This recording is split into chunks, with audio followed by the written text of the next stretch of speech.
into the city, and I'm about to get on the train, and then I'll be in the city.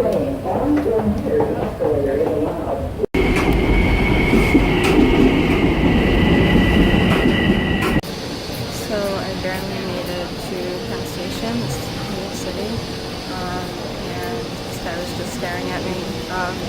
I had to get off my train. I almost fainted.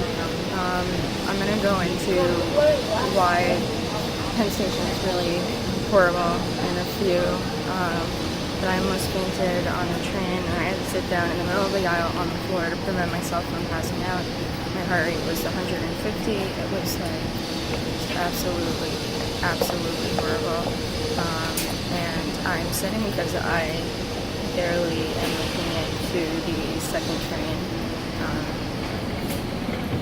This is not fun. And my mom was wondering if I should turn around and come home, but I'm not going to. This is awful. I would never wish this on anybody ever. So I'm getting ready to get to my third train, my last train, and I feel a lot better. I sat down, there was air conditioning in the train, but I know in the heat this isn't going to last long and I need to get somewhere safely. And now I'm back outside waiting for the last train.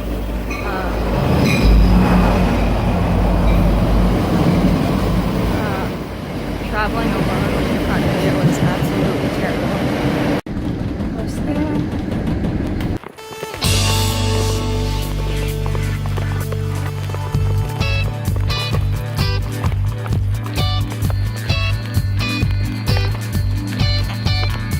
There's a...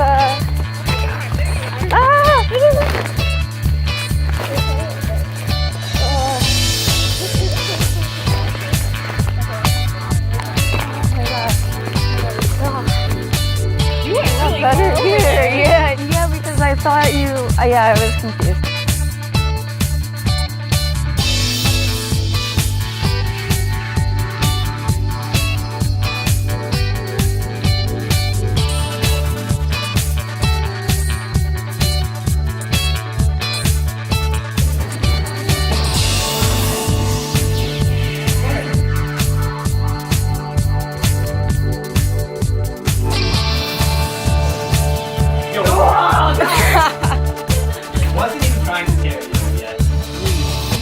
Happy birthday to you. Happy birthday to you. Happy birthday, dear Teresa. Happy birthday to you. You can't blow up 4 candles. 3. You can't count.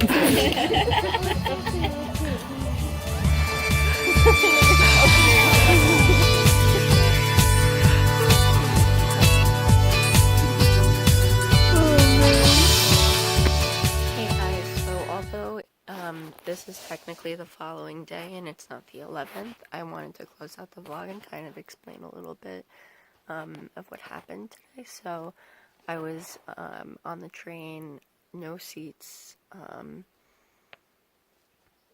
just a very messed up situation going on with Penn Station right now. So I had to stand and I was on the verge of being very close to passing out, and at a few times I had to sit down on the floor of the train in the middle of the aisle just to be able to handle getting to the city. And then once I was in Penn, I was almost passing out. So just to do a quick explanation of what really goes on.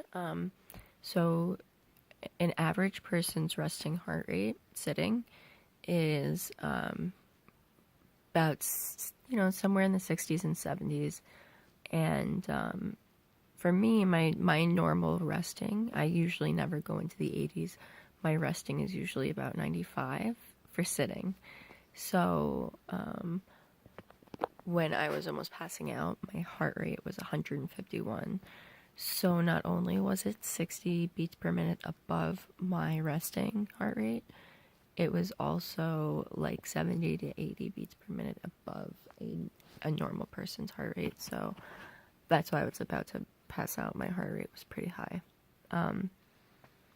But we had such a good time. We were out by the like a bonfire type thing, and we made s'mores and we talked. We played Cards Against Humanity. Me and Teresa went out and got food, and it was really, really good. My mom wanted me to turn around, basically, and when you're sick, you have to outweigh the pros and cons to everything. And for me, the pros outweighed the cons on continuing to go. So that's why I continued instead of turned around going home. I have not seen Teresa in 9 months, so I needed to see her. And we've been hanging out with her 2 cousins and one of her good friends, and everybody's just been amazing and really, really nice. And her family has been very on top of making sure I have what I need, which is absolutely amazing. And I was able to speak to her brother's girlfriend for a while. She has this rare condition. She can have a relapse, but she hasn't yet. But basically, it's called Guillain-Barré syndrome, and it's a very rare condition.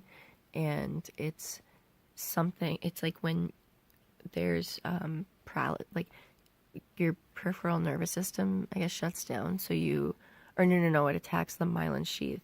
So that's what protects the axons, like the long stem of the neurons. And so she had paralysis coming up from her feet and moving forward.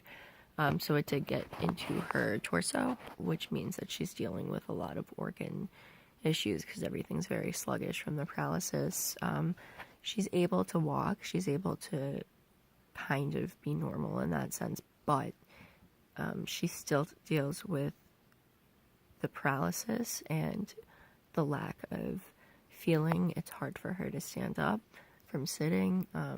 She's very sick still, and I'm glad that I was able to talk to her, so she had somebody to relate to and somebody that understood completely how she felt about everything. And it was just so nice to talk to her. And then Teresa's brother was amazing yesterday, and then Teresa's parents are amazing. Everybody's making sure I'm taken care of well, and I'm just really grateful that I came. And I was telling Teresa repeatedly that I was so happy I came because I don't have fun anymore, I have fun at home, but other than my house and Adrian's house, I don't really see people. So it's so nice to be here. I love it. But yeah, that's about it pretty much. We just had a really, really, really good day, and I'm grateful I pressed forward and came over here because it was totally worth it. So yeah. So with that, I guess I'm gonna close out the vlog. I'll see you guys tomorrow. Thank you so much for watching, and I hope you guys have a great rest of your day. I love you guys.